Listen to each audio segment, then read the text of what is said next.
saya Putri Junitasari dari kelas 2018U Pendidikan Matematika.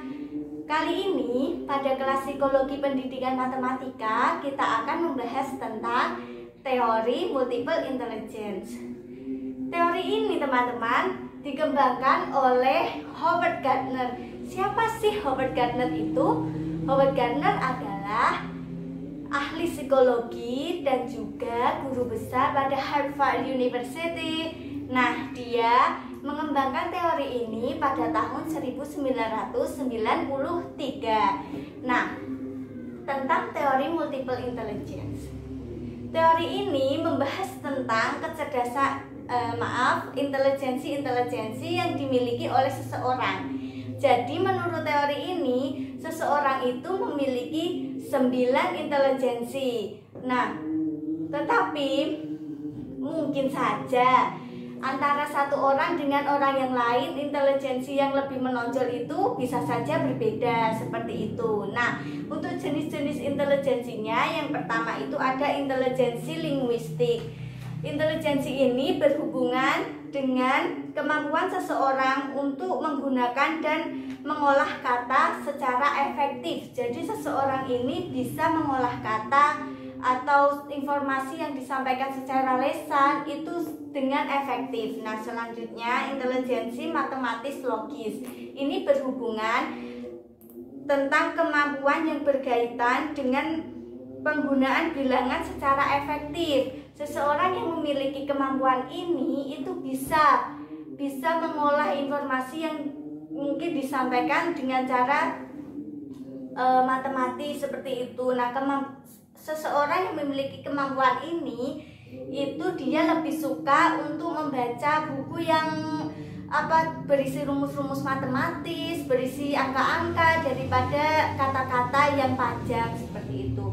Nah, selanjutnya intelijensi ruang visual. Seseorang yang memiliki kemampuan ini bisa atau efektif dalam menangkap dunia ruang visual seperti yang dimiliki oleh para arsitek dan juga dekorator. Nah, yang keempat ada intelijensi kinestetik badani. Ini kemampuan seseorang untuk mengolah tubuh atau gerak tubuh saat dia itu menyampaikan suatu gagasan seperti itu. Yang kelima, intelijensi musikal. Ini berkaitan dengan seseorang yang kemampuan untuk mengembangkan, mengekspresikan dan menikmati bentuk-bentuk musik seperti itu. Nah, yang keenam ada intelijensi interpersonal. Ini kemampuan seseorang untuk mengerti dan menjadi peka terhadap perasaan orang lain. Yang ketujuh ada intelijensi intrapersonal. Ini kemampuan seseorang untuk mengerti perasaan diri sendiri. Yang kedelapan ada intelijensi lingkungan atau naturalis. Ini berkaitan dengan kemampuan untuk dapat mengerti flora dan fauna dengan baik, kemampuan untuk menikmati dan memahami alam dan menggunakannya untuk kehidupan seperti itu. Jadi seseorang yang memiliki kemampuan ini dia itu mampu atau mudah untuk mengklasifikasikan flora dan fauna seperti itu. Nah, yang terakhir itu intelijensi eksistensial. Kemampuan untuk kemampuan yang menyangkut kepekaan dan kemampuan seseorang untuk menjawab persoalan-persoalan terhadap masalah eksistensial seperti itu. Nah selanjutnya saya akan panggilkan teman saya. Nah, nanti kita tanya-tanya ya, kira-kira bagaimana intelijensinya, bagaimana intelijensi yang menonjol pada dirinya. Kira-kira apa sih intelijensi yang lebih menonjol pada dia itu? Nah, langsung saja kita panggilkan teman saya.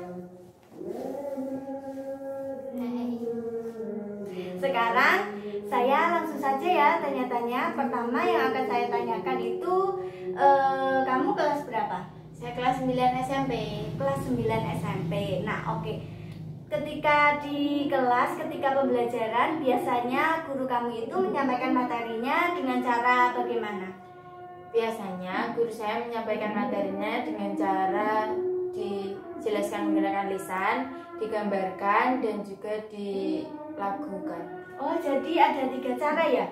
Ya. Oke teman-teman, jadi dari guru teman saya ini ketika di kelas itu menyampaikan materi itu dengan 3 cara. Yang pertama dengan di lesan, yang kedua itu dengan digambarkan, itu berarti divisualisasikan ya teman-teman, dan yang ketiga itu dilakukan. Nah, tapi saya ingin tanya utamanya untuk pelajaran matematika, bagaimana kira-kira guru kamu dalam menyampaikan materi matematika? Apa cara yang biasanya digunakan oleh gurumu? Sama seperti pelajaran lainnya. Oh, jadi ada 3 cara juga. Yang pertama, jadi dalam pelajaran matematika pun teman-teman, guru teman saya ini menggunakan 3 cara. Yang pertama menyampaikan dengan lesan. Nah, yang kedua itu dengan divisualisasikan, dan ketiga itu dengan dilakukan. Mungkin kalau ketika belajar rumus ya bisa dengan lebih mudah dengan dilakukan agar lebih mudah diingat, seperti itu. Nah, saya akan tanya lagi, kalau menurut kamu yang lebih mudah untuk kamu mengerti atau memudahkan kamu menerima pembelajaran itu yang dengan cara yang bagaimana? Dengan cara divisualisasikan, digambarkan. Divisualisasikan contohnya seperti apa sih? Seperti pelajaran pada rumus luas dan keliling lingkaran, itu kan digambarkan, terus nanti dijelaskan secara lisan. Itu lebih mudah diterima. Oh ya, jadi menurut kamu itu kalau misalkan teman-teman kita belajar tentang lingkaran, itu akan lebih mudah apabila digambarkan lingkaran itu bentuknya seperti ini, kelilingnya itu yang dimaksud yang ini. Itu menurut saya, teman saya ini lebih mudah untuk dipahami. Nah, jadi itulah teman-teman, kalau menurut teman saya ini, ketika materi disampaikan secara visual atau divisualkan, itu akan lebih mudah dipahami. Berarti secara teori multiple intelligence ini, teman saya ini memiliki kemampuan visual karena lebih mudah memahami materi dengan cara divisualisasikan. Seperti yang sudah saya sampaikan tadi teman-teman, kemampuan antar seseorang itu bisa saja yang menonjol itu beda-beda. Kalau teman saya ini tadi visual, kalau menurut saya sendiri itu lebih menonjol pada kemampuan matematis, logis, dan juga kemampuan visual. Karena saya itu lebih mudah memahami materi yang disampaikan secara matematis, lebih suka dengan materi matematis daripada harus memahami kata-kata yang panjang dalam buku. Nah, dan juga saya itu paham ketika materi, lebih paham, lebih mudah memahami ketika materi itu disampaikan dengan cara visual. Karena dengan cara visual itu saya lebih mudah untuk membayangkan bagaimana sih bentuk dari materi yang disampaikan, kira-kira seperti itu. Oke, untuk selanjutnya mengenai teori multiple intelligence akan dijelaskan atau diterangkan oleh teman saya. Dari saya cukup sampai di sini. Wassalamualaikum warahmatullahi wabarakatuh. Halo, perkenalkan nama saya Nikmatus Safira Brilianda. Nah, tadi teman saya Astrid kan sudah mewawancarai salah satu siswa nih. Sekarang saya akan mewawancarai salah satu teman mahasiswa saya, tapi dari jurusan statistika. Nah, ini saya akan berhubungan dengan teman saya ini via aplikasi online. Oke, kita saksikan ya. Nah, oke, kali ini kita sudah bergabung bersama teman saya. Boleh diperkenalkan namanya? Ya, perkenalkan nama saya Sanya Salsabila. Oke.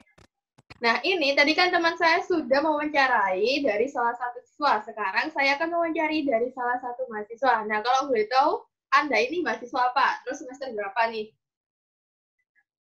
Ya, saya dari Departemen Statistika Bisnis ITS, sekarang semester 4.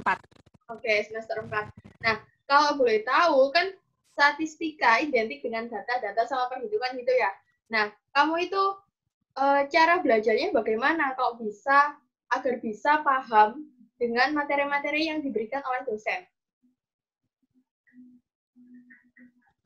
Kalau biasanya ketika di kelas saya maksimalkan untuk memahami materi yang disampaikan oleh dosen. Kalau semisal materi tersebut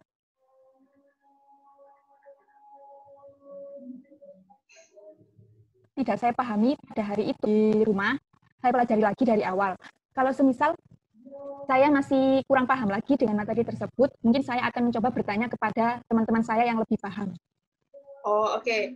Berarti semisal dosen Anda itu hanya menjelaskan secara teoritik, mungkin hanya menjelaskan secara gamblang aja tanpa merepresentasikan ke dalam bentuk objek-objek. Nah, itu kalau misal diterangkan aja, Anda itu mudah nggak sih pahamnya? Atau lebih sulit untuk memahaminya kalau cuma dijelaskan aja tanpa ada sesuatu tambahannya gitu?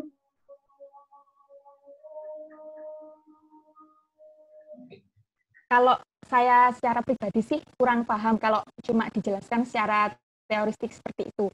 Saya tipikal model yang harus dijelaskan beserta contoh realnya. Jadi kalau secara teoristik saya kurang paham. Oh, oke. Nah, kebanyakan dari dosen Anda itu neranginya gimana? Pakai PPT atau misal dipraktekkan secara langsung atau digambarkan atau mungkin dicontohkan perhitungannya? Kalau kebanyakan dosen saya menggunakan PPT, tapi juga mereka menyertakan contoh perhitungannya. Tapi tidak secara mendetail juga karena kita juga harus dituntut untuk belajar secara mandiri. Oke.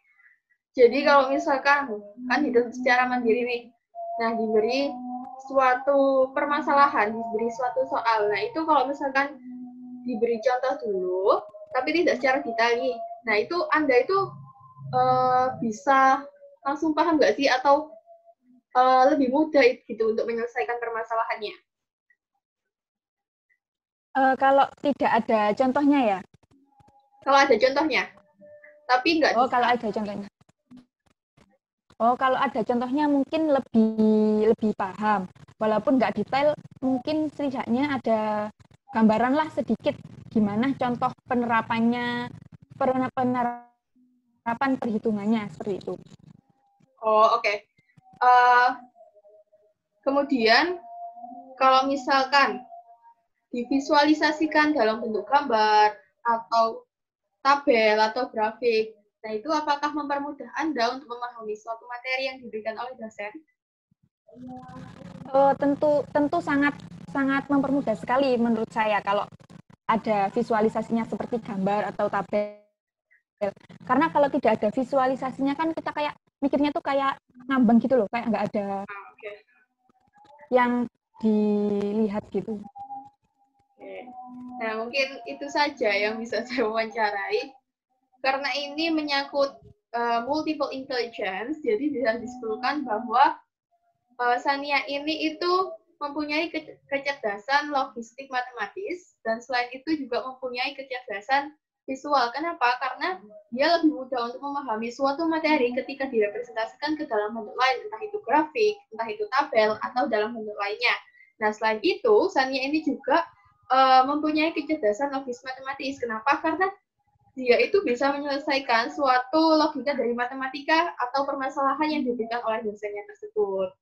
Nah, mungkin itu saja yang bisa saya sampaikan. Terima kasih untuk Sania.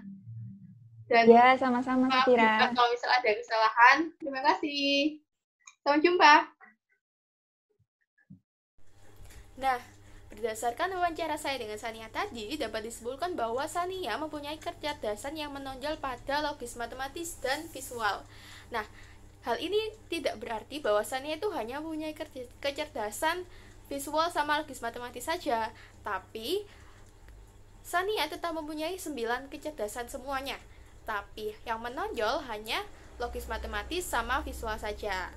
Dapat disimpulkan bahwa kebanyakan dari siswa atau mahasiswa yang pelajari matematika itu mempunyai kecerdasan visual sama kecerdasan logis matematis. Tapi ini tidak berlaku secara umum. Maksudnya ini kebanyakan saja dari beberapa orang yang kami wawancarai. Nah, sudah dijelaskan sama Astrid bahwa setiap anak itu mempunyai 9 kecerdasan masing-masing. Hanya saja yang menonjol itu berbeda-beda. Mungkin Sania tadi yang menonjol hanya logis matematis dan visual. Nah, itu berarti kecerdasan yang lainnya hanya kadarnya itu hanya sedikit. Misalnya kecerdasan musikalnya atau kecerdasan musikal atau kecerdasan linguistiknya itu hanya beberapa persen saja. Yang menonjol hanya yang disebutkan tadi, logis matematis dan visual. Nah, sekian dari saya dan kelompok saya. Kurang lebihnya mohon maaf. Terima kasih sudah menyaksikan video kami dan wassalamualaikum warahmatullahi wabarakatuh.